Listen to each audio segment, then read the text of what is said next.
Shalom, shalom. Le Seigneur m'a mis fortement à cœur de faire un court partage sur le phénomène de l'adultère. Je ne sais pas pourquoi, mais je me suis levé ce matin avec, s- en tout cas, cela dans le cœur, dans l'esprit. Et là, je me suis dit, bon, ok, c'est tellement que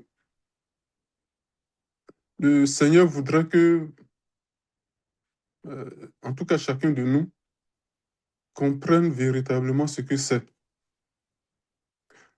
Et je crois que c'est une des choses les moins comprises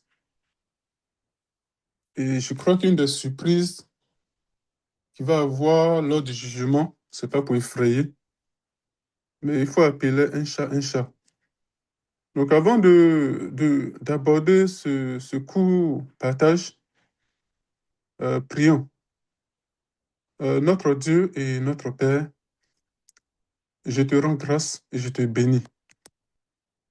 Merci pour l'occasion que tu me donnes, Seigneur, de pouvoir, Seigneur, faire ce court partage sur ce que c'est que l'adultère. Nous tous, nous avons lu dans les Écritures que l'adultère n'est pas que physique. Mais dans la pratique, je crois que beaucoup de chrétiens ou de chrétiennes ne perçoivent pas véritablement ce que c'est. Alors, je te prie de mettre ta parole dans ma bouche afin que je la communique à celui ou celle pour qui tu veux que je fasse ce partage. Que toute la gloire te revienne, Seigneur, au nom de Jésus-Christ. Amen. Je vais aller droit au but.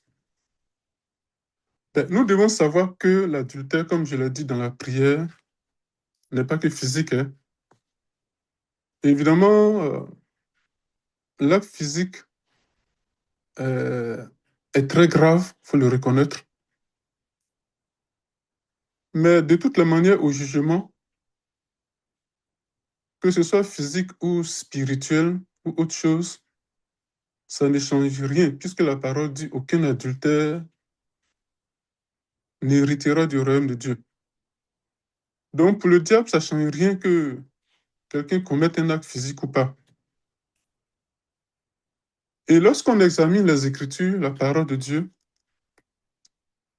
l'adultère ne commence pas seulement dans un lit, absolument pas. Ça ne commence même pas dans le lit.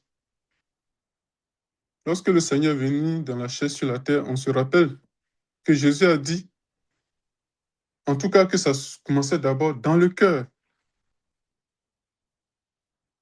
Donc les pensées, les regards, les désirs cachés, des attachements bizarres, illégitimes. Et ça, beaucoup parmi nous, parmi les chrétiens, beaucoup pensent qu'ils sont purs, absolument. Peut-être parce qu'ils n'ont jamais commis d'acte physique avec quelqu'un.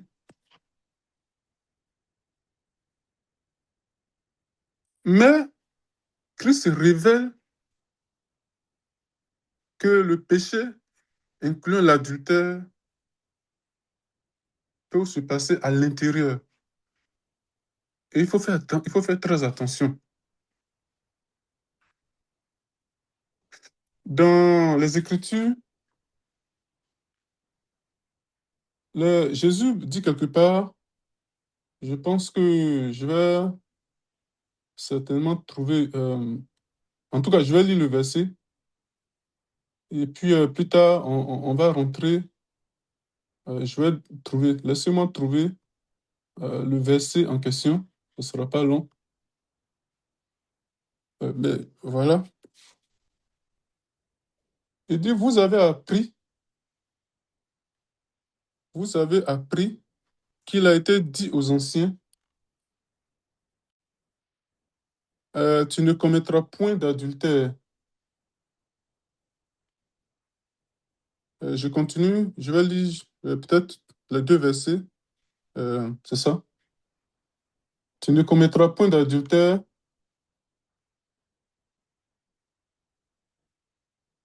mais moi, je vous dis,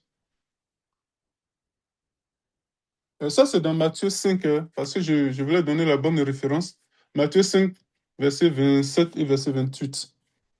Ok, c'est ça. Donc moi, je vous dis que quiconque regarde une femme pour la convoiter a déjà commis un adultère avec elle dans son cœur. Si on regarde très bien, ici, Christ montre que l'adultère peut être intérieur. L'adultère intérieur est invisible aux yeux des êtres humains. Tu vas pas voir la personne aller faire l'acte avec quelqu'un d'autre. Donc, c'est même plus dangereux parce que c'est caché derrière une apparence de fidélité. Et vous savez, notre âge moderne, là, c'est tellement saturé d'immoralité spirituelle et visuelle. Cela va faire que beaucoup seront surpris au jugement parce qu'ils ont vécu, en tout cas selon eux, dans la pureté. Ils ont été fidèles. Et pourtant, à l'intérieur, c'est des tombeaux blanchis. La convoitise a rempli le cœur, l'esprit, derrière une apparence de religiosité ou bien de religion, de pureté.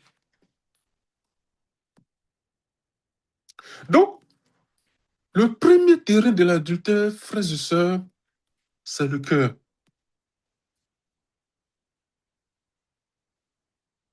En fait, faisons la part des choses. Jésus n'est pas en train de parler ici d'un simple regard naturel. Par exemple, tu te rends au supermarché ou dans la rue, au parc, ou tu vas quelque part au marché, pour ceux qui sont en Afrique, et ainsi de suite. Bon, ton regard peut tomber sur un homme ou bien une femme, quelque chose comme ça. Mais c'est pas de cela que le Seigneur parle, hein. Le Seigneur parle en fait d'un regard nourri et volontaire. Et ce qui accompagne le regard, par exemple, on a le regard, peut-être une femme qui est vraiment habillée dans un habit moulant, par exemple, ou un homme qui est habillé d'une certaine manière, avec les méthodes modernes, ou bien un homme qui a une allure vraiment respectable. On est là, on commence à fantasmer, à imaginer des choses. On commence à désirer et on va entretenir cela à l'intérieur. On va ressasser ça mentalement. Ça là, la Bible appelle ça adultère. La personne, on n'a pas couché avec la personne. Même si la personne vient vers nous, on ne va même pas l'écouter. Mais malgré tout, on a déjà commis le péché dans le cœur. C'est la raison pour laquelle Job, dans Job 31, au verset 1, je pense, Job pouvait dire que il a fait un pacte avec ses yeux. Job 31, verset 1er. Il dit, j'avais fait un pacte avec mes yeux, une alliance avec mes yeux. Ça veut dire que ces yeux-là, il avait compris ce que je suis en train d'expliquer. Et donc, il ne portait pas le regard, il ne ressassait pas, il faisait attention. Rappelons l'histoire de David. Comment David est tombé avec, sans même, comment il est tombé avec c'est Bathsheba, c'est ça. Mais tout a commencé d'abord dans le cœur, dans le regard. Donc, la chute avant l'acte physique va commencer d'abord dans le regard, dans la méditation. On commence à, voilà, les désirs impurs. Et ça aboutit naturellement à un acte physique. Ou même si ça n'aboutit pas, de toutes les manières, chez le Seigneur, ça ne change rien. C'est pour ça que Jacques pouvait dire dans Jacques 1, verset 15, il a dit, vers la fin, il dit, puis la convoitise, lorsqu'elle a conçu, regardez bien, enfante le péché. Un enfantement, il faut une grossesse. D'abord, avant la grossesse, il faut d'abord la conception. Et la conception maintenant, la grossesse, c'est enfanté. Donc le péché, c'est quelque chose qui a un début. L'adultère, je veux dire, qui a un début et une fin. Alors donc, gardons cela à l'esprit. Donc, il y a aussi une autre forme d'adultère encore pernicieuse. Il y a le fait que on ne couche jamais avec quelqu'un. Ah non, ça, on ne le ferait pas. Mais c'est que on va faire ça, on va donner son cœur à quelqu'un d'autre. Comment on peut donner son cœur? Et frères et sœurs, écoutez bien cette partie. Comment on peut donner notre cœur à quelqu'un d'autre? Mais regardez bien, ça peut être par exemple une proximité émotionnelle excessive. On est un homme marié et puis on va aller se confier émotionnellement à un autre homme. On s'habitue, on s'habitue, on s'habitue. J'ajoute une proximité émotionnelle excessive où on va aller faire des confidences intimes avec une autre personne. Quelque chose qui doit rester derrière les portes closes. On s'en va déballer cela. Il y a aussi, ça va créer ce qu'on appelle parfois la dépendance affective. Ça va créer une relation cachée. Et avec cette personne, on va commencer à faire échanger des messages secrets. Et tout cela, ça va aboutir à une relation romantique qui va se déguiser en amitié. C'est de l'adultère, frères et sœurs. Comment on sait que c'est de l'adultère? Mais l'adultère, comme je l'ai dit, ça se passe à l'intérieur. Parce que lorsque on commence émotionnellement à être connecté, à avoir de la proximité excessive avec quelqu'un d'autre, soit avec une autre femme, ou une femme avec un autre homme, mais ce qui va se passer, c'est que l'âme de la personne va commencer à appartenir à cette personne. L'âme devient dépendante de cette personne. C'est exactement ce qui s'est passé. Les gens n'ont jamais vraiment compris. Quand le Seigneur disait dans Jean 4, verset 18, quand il parlait de la femme samaritaine qui a eu 5 maris, le Seigneur ajoute, vers la fin, il dit, celui que tu as maintenant n'est pas ton mari. Pourquoi cette femme-là, elle vivait avec quelqu'un. Cette personne vivait avec quelqu'un. Cette personne, c'est tellement, dans notre jargon moderne, on dirait que c'est son conjoint ou son mari. Mais Jésus dit, celui que tu as maintenant n'est pas ton mari. Pourquoi? Parce que cette femme-là, elle vivait des unions désordonnées certainement. Elle se confiait à n'importe qui. Elle s'ouvrait intimement. Elle nourrissait des choses. Ça, c'est très dangereux, frères et sœurs. Le Seigneur regarde au-delà des apparences.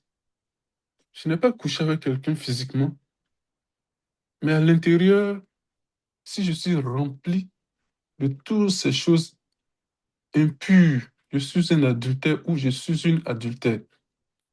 Et les Écritures disent que si je vis comme ça, je n'hériterai pas du royaume de Dieu. Paul me va aller encore enseigner ce que le Seigneur a dit.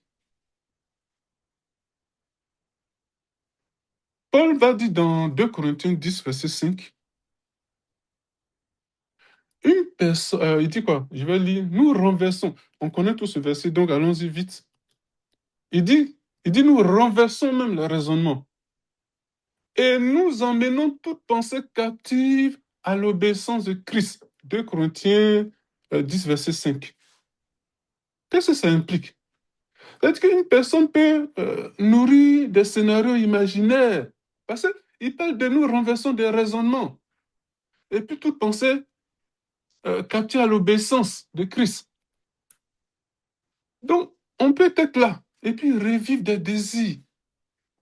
Certains parmi nous, avant que nous venions à Christ, on a connu peut-être des personnes, ce qui n'est pas... C'est une vie de péché, clairement. Ou même, ça peut être même pas des gens parmi nous qui ont vécu une vie, qui n'ont jamais eu ce genre de choses.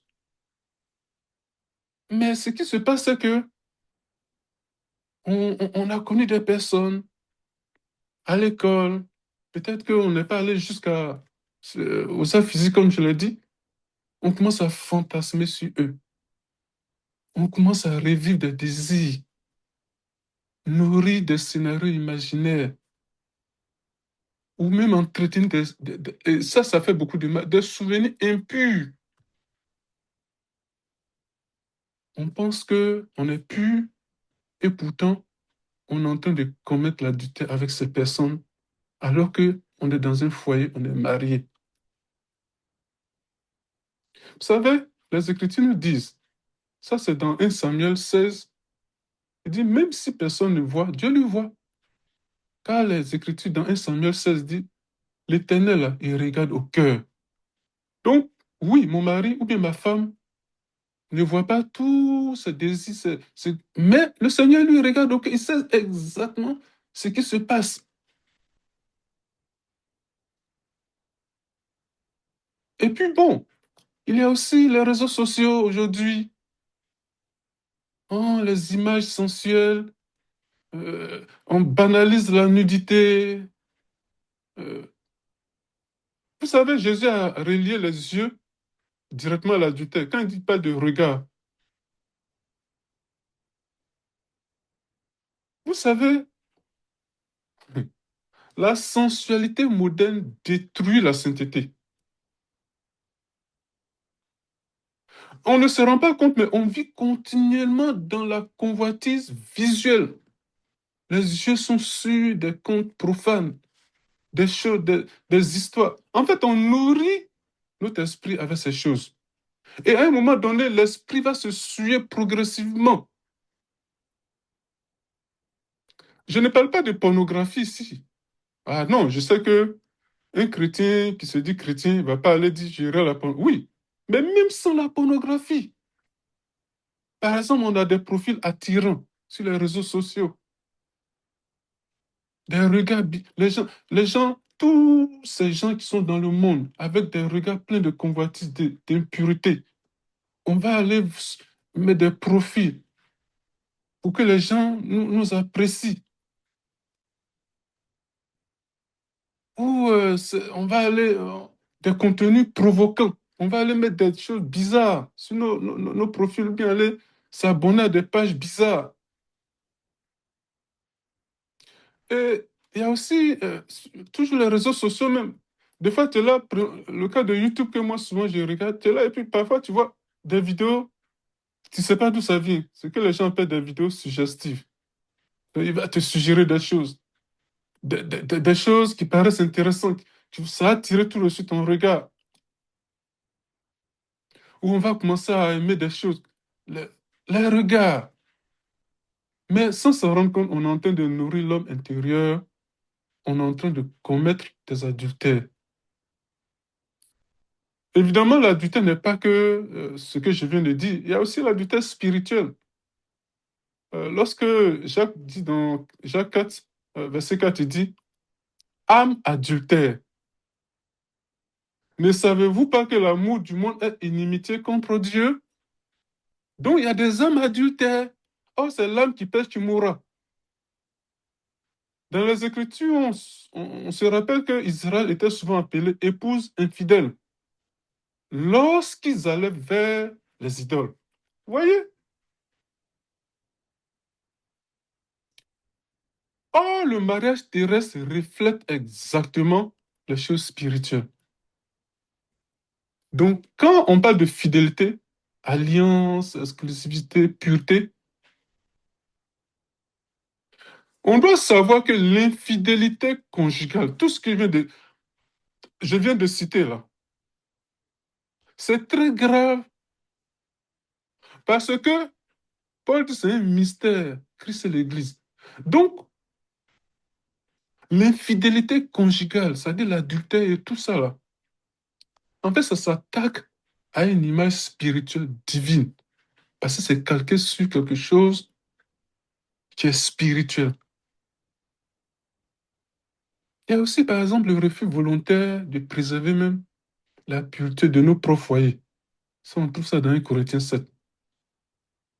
C'est Paul qui écrit ça. Il dit le mari et la femme, là, ils ont une responsabilité mutuelle dans le couple. Ils doivent s'aimer.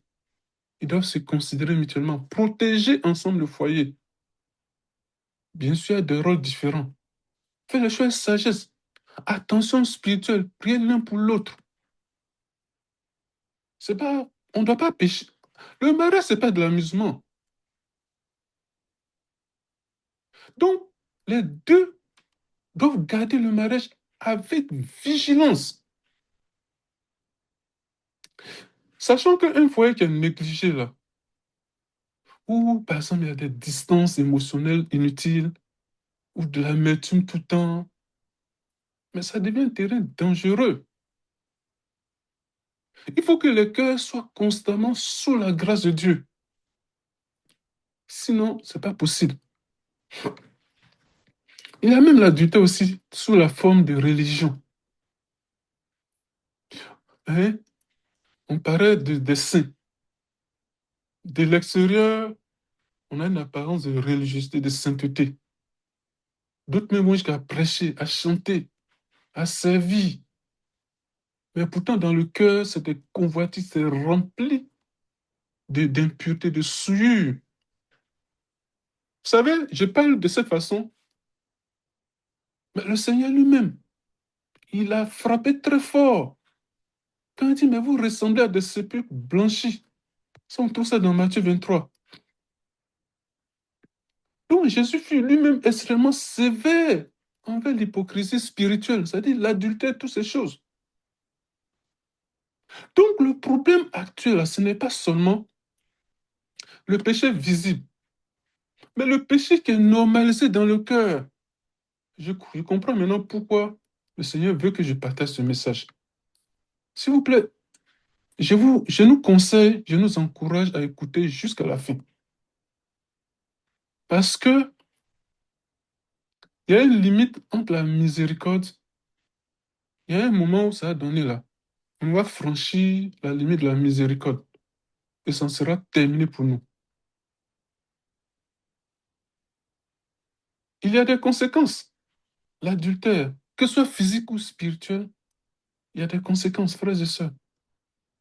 D'abord, premièrement, ça commence par nous-mêmes. On va perdre la communion. Ça, David en parle.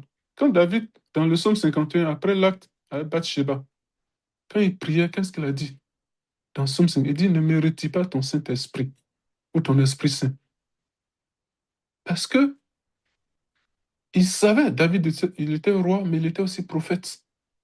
Il avait compris que le danger, c'était la paix de la communion avec le Seigneur. Ne mérites pas la joie de ton salut.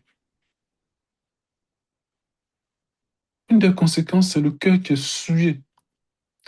hein, l'esprit devient tellement souillé, lourd, partagé, impur, et ça affaiblit spirituellement. Dans le désert, les Écritures nous révèlent que quand Israël traversait le désert, il n'y avait pas de faibles parmi eux quand ils quittaient, pardon, l'Égypte. Mais lorsqu'on vit dans la souillure, regardez ce qui se passait à Samson. Petit à petit, l'onction diminue, le discernement baisse, et puis la chair commence à dominer. Et qu'est-ce que la conséquence de tout ça? C'est la destruction progressive du foyer. Un adultère intérieur comme physique, là, si on entretient ces choses, on va aboutir à quelque chose de très dangereux. Même le regard sur ta propre épouse, ou même sur ton propre époux, là, ça va commencer à changer. Tu vas commencer à avoir des défauts partout. Tu ne tolères plus ses erreurs, l'intimité. Tu vas commencer à poser des conditions, tourner le regard. Bref, ça commence quelque part. C'est de l'adultère. Le respect fout le camp, excuse-moi du thème. Et même on perd notre propre paix intérieure. Alors, il faut savoir que garder son mariage dans la pureté, c'est fondamental. Nous avons une obligation de préserver nos foyers mutuellement. Monsieur et madame doivent le faire ensemble. Chacun doit veiller sur ses yeux. C'est David qui dit dans le psaume 119, détourne mes yeux de la vue des choses vaines. Frères et sœurs, disons Amen à cela. Détourne mes yeux de la vue des choses vaines. Psaume 119, verset 37.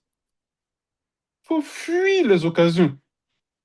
Il faut jamais, jamais, jamais jouer avec les conversations ambiguës, les liens émotionnels dangereux, les habitudes secrètes, on cache des choses, on n'est pas clair.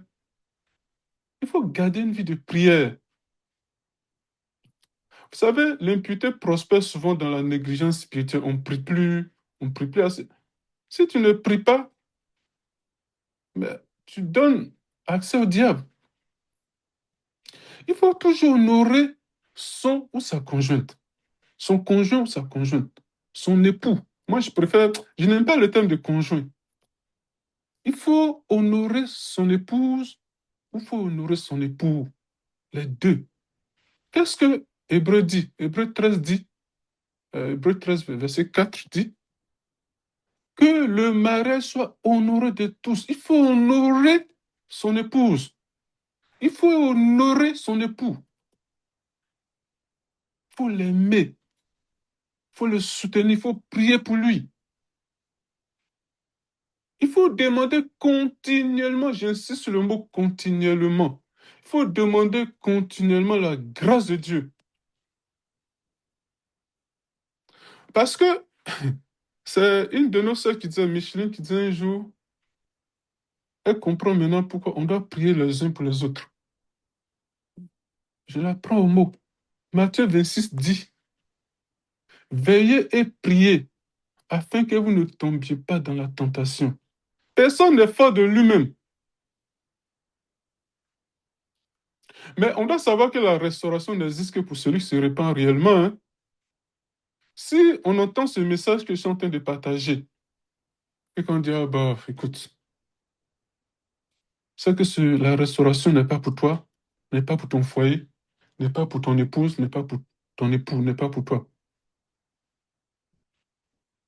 La vraie repentance, là, ne minimise pas le péché, ne l'excuse même pas, ne joue pas avec. Oui, on confesse les choses devant Dieu. Regarde ce que David fait dans le psaume 51, toujours qu'on connaît tous, mais au verset 10, il dit, oh Dieu, crée en moi un cœur pur.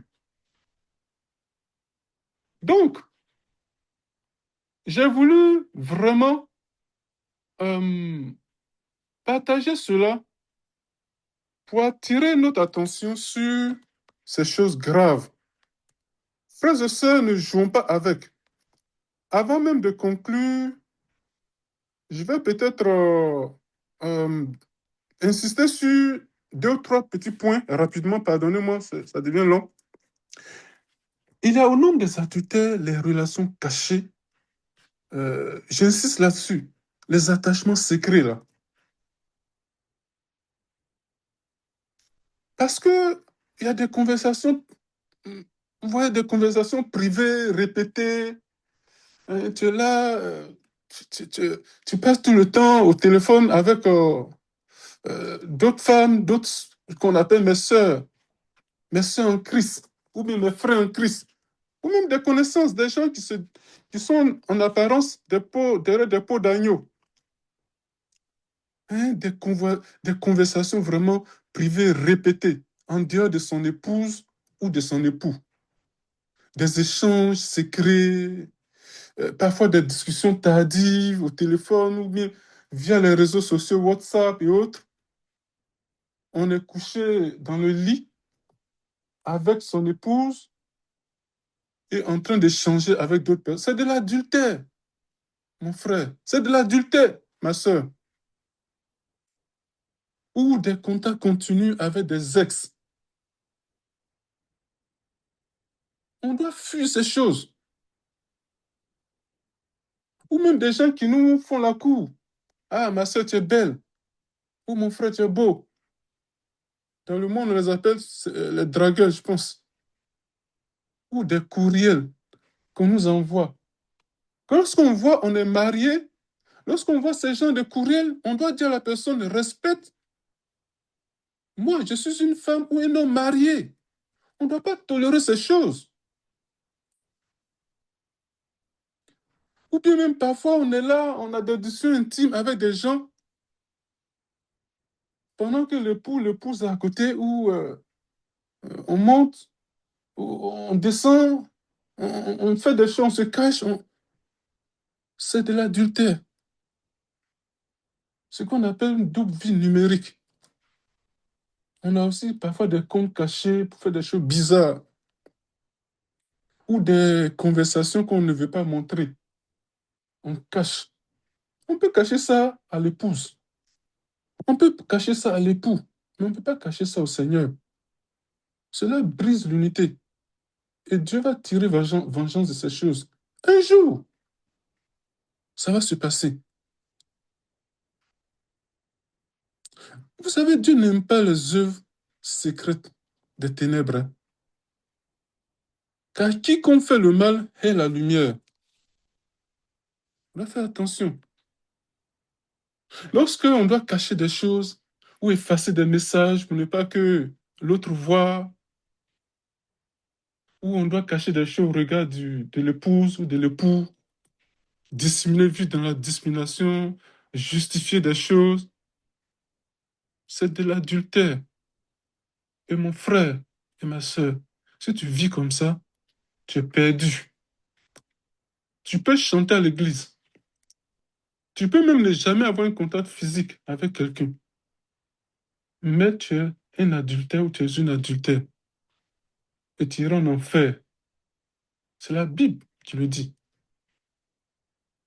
Le mariage chrétien, comme Christ et l'Église, repose sur la vérité, repose sur la confiance, la transparence, la simplicité. Parce que vous savez, quand on vit de cette façon, on est physiquement dans les liens de l'alliance que les gens ont signée dans les mairies. Mais en fait, le cœur a déjà quitté l'alliance. Le mariage, c'est une alliance. En fait, on est là, on trompe son épouse ou son époux. On se moque de lui, en fait.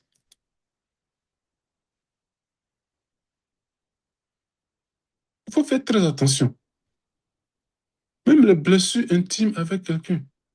Oui, on peut prier de temps en temps avec un bien-aimé ou un ancien ou un pasteur, mais il ne faut pas s'attacher à ces personnes.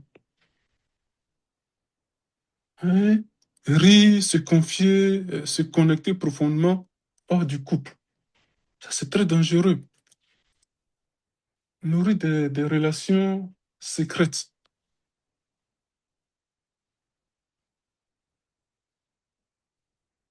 Donc, c'est des petites portes que Satan utilise. Regardez que Satan agit souvent progressivement. Il est patient aussi. En tout cas, au départ, quand Satan commence à... Oh, quand, par exemple, on va, comment dirais-je, l'épouse va commencer à se dire, ah non, écoute, pourquoi tu parles à telle personne tout le temps? On va souvent trouver des excuses. Ah, on ne fait que parler, c'est pas grand-chose, c'est juste un ami ou une amie, c'est une sœur en Christ. Oh, c'est juste une ancienne connaissance. Oh, on échange seulement, voilà. Il me comprend, etc. Ça. Oui, mais petit à petit, les émotions vont s'installer. Les secrets vont commencer, on va commencer à se confier des secrets. Et puis, il se crée une dépendance émotionnelle. Et puis, ton épouse ou ton époux devient exclu de tout ça. La conscience s'affaiblit et ça crée des problèmes. Et si on ne fait pas attention, si ça continue, ça va aboutir au lit un jour. Peut-être pas, mais il y a de fortes chances que ça arrive. De toutes les manières, ça change quoi? Une fois que la chose est déjà faite dans le cœur, tout le reste là, c'est juste une conséquence. Alors, donc, je vais m'arrêter là. En résumé, sur l'un des points les plus dangereux que j'ai souligné, lorsqu'on est dans l'intimité de la chambre, on a des échanges secrets, bon, la nuit comme le jour, des conversations cachées. Oui, peut-être qu'on ne parle pas, mais on écrit. On entretient des proximités, par exemple, numériques, où ces émotions, on peut partager avec d'autres personnes. Alors, donc, moi, on doit savoir que le lit conjugal, ça représente l'unité, l'exclusivité de l'épouse et de l'époux. C'est l'alliance. Quand Jésus dit, quand tu veux prier là, rentre dans la chambre là, c'est parce que la chambre, c'est l'intimité. C'est juste un symbole, mais ça symbolise le mariage. La confiance sacrée. Quand la Bible dit que le mariage soit honoré de tous et que le lit conjugal soit exempt de souillure, qu'est-ce que ça veut dire, frères et sœurs? Lorsque on se retrouve dans ce lieu avec son épouse ou son époux, plus rien ne doit compter si ce n'est le Seigneur et son époux ou son épouse. On ne doit rien mettre entre son épouse ou son épouse et soi. Vraiment rien. Le lit doit être exempt de souillure, physiquement, mais aussi moralement et spirituellement. On doit surtout couper avec les anciens, les ex, ce qu'on appelle les ex. Il faut faire attention. Ça, c'est des attachements émotionnels, des ex qui sont peut-être même mariés, mais qui vont chercher des nouvelles et puis qui vont commencer à entretenir. Il faut faire très attention. Ça ouvre des portes. C'est pour ça que Paul dit ne donnez pas accès au diable. En tout cas, que le Seigneur nous bénisse. Je pourrais continuer, mais il faut bien arrêter. Je vais prier. La Bible nous dit que heureux ceux qui ont le cœur pur. Seigneur, ce message sur l'adultère, je vais le partager avec mes bien-aimés. Je te prie d'ouvrir